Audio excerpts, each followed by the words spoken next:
Si je devais comparer le poisson à un objet, ce serait un miroir. Parce que de tout le zodiaque, c'est vraiment le signe qui a la meilleure capacité à miroiter le comportement qu'ont les autres vis-à-vis de lui.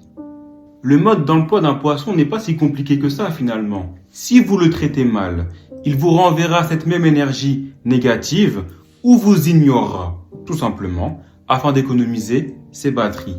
À l'inverse, si vous le traitez bien, et c'est ça qui est très beau avec les poissons, c'est qu'ils vous traiteront encore mieux en retour.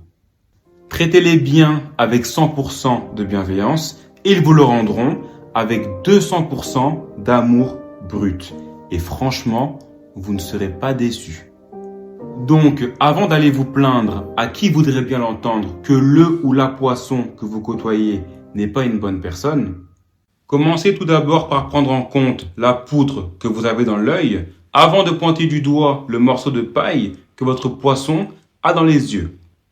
Retenez bien ceci, si vous n'aimez pas le comportement ou l'énergie que vous renvoie un poisson, cela peut très souvent être dû au fait qu'il vous miroite votre propre comportement afin de vous faire goûter à votre propre poison. Si vous voulez qu'un poisson vous hydrate avec de l'eau propre et purifiée, évitez de lui servir des verres remplis de poison.